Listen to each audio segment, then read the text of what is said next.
ಕಾಫಿನಾಡು ಚಿಕ್ಕಮಗಳೂರಿನಲ್ಲಿ ಹಾಸನದಿಂದ ಸುಮಾರು 20-30 ಕಾಡಾನೆಗಳ ಗುಂಪೊಂದು ಇದೀಗ ಪ್ರವೇಶ ಕೊಟ್ಟಿದೆ. ಹೌದು, ಸುಮಾರು 2-3 ದಿನಗಳಿಂದ ಈ ಬೀಟಮ್ಮ ಗುಂಪಿನ ಕಾಡಾನೆಗಳ ಹಾವಳಿಯಿಂದ ಮುಂದೆ ಬರುವ ಆತಂಕ ಮತ್ತು ತೊಂದರೆಗಳನ್ನು ತಡೆಗಟ್ಟಲು ಇದೀಗ ಅಭಿಮನ್ಯು, ಪ್ರಶಾಂತ ಮತ್ತು ನಮ್ಮ ಕರ್ನಾಟಕದ ಭೀಮನ ಜೊತೆ ಗಜಪಡೆ ರಾತ್ರಿನೇ ಎಂಟ್ರಿ ಕೊಟ್ಟಿದೆ. ಇದೀಗ ಬೀಟಮ್ಮ ಗುಂಪಿನ ಕಾಡಾನೆಗಳೆಂದು ಬೇರೊಂದು ಕಡೆ ಓಡಿಸಲು ಇದೀಗ ಅಭಿಮನ್ಯು ಮತ್ತು ಗಜಪಡೆ ಸಜ್ಜಾಗಿದ್ದಾವೆ. ಹೌದು ವೀಕ್ಷಕರೇ, ಅರಣ್ಯ ಇಲಾಖೆ ಸಿಬ್ಬಂದಿಗಳು ಸುಮಾರು 3 ದಿನದಿಂದ ಕಾರ್ಯಾಚರಣೆಯನ್ನು ನಡೆಸ್ತಾ ಇದ್ರೂ ಕೂಡ ಸಾಧ್ಯವಾಗದ ಕಾರಣ ಇದೀಗ ಅಭಿಮನ್ಯು ಮತ್ತು ಗಜಪಡೆಯನ್ನು ಕರೆಸಿಕೊಂಡಿದೆ. ಕಾಡಿನತ್ತ ಮುಖ ಮಾಡಿದ ಬೀಟಮ್ಮ ಗುಂಪಿನ ಕಾಡಾನೆಗಳು ಸುತ್ತಮುತ್ತಲಿನ ಸ್ವಗ್ರಾಮದ ಹತ್ತಿರ ಇರುವ ಕಾಫಿ ಎಸ್ಟೇಟ್ಗಳಲ್ಲಿ ಓಡಾಡ್ತಾ ಇವೆ. ಇದೀಗ ಅಲ್ಲಿನ ಜನರಿಗೆ ಆತಂಕವನ್ನು ಉಂಟು ಮಾಡಿದೆ.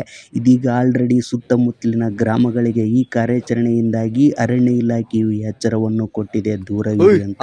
ಇನ್ನೇನು ಕೆಲವೇ ಗಂಟೆಗಳಲ್ಲೇ ಅಭಿಮನ್ಯು ಮತ್ತು ಗಜಪಡೆ ಬೀಟಮ್ಮ ಗುಂಪಿನ ಕಾಡಾನೆಗಳನ್ನು ಕಾಡಿಗೆ ಓಡಿಸಲು ಕಾರ್ಯಾಚರಣೆಯನ್ನು ಸ್ಟಾರ್ಟ್ ಮಾಡ್ತಾರೆ. ಇದು ಈಗಿನ ಸದ್ಯದ ಮಾಹಿತಿ. ಈ ಮಾಹಿತಿ ನಿಮಗೆ ಇಷ್ಟವಾಗಿದ್ದರೆ ವಿಡಿಯೋನ ಲೈಕ್ ಮಾಡಿ, ಹಾಗೆ ಮುಂದಿನ ಅಪ್ಡೇಟ್ಸ್ಗಳಿಗಾಗಿ ನಮ್ಮ ಚಾನಲನ್ನು ತಪ್ಪದೇ ಸಬ್ಸ್ಕ್ರೈಬ್ ಮಾಡಿ. ಧನ್ಯವಾದಗಳು.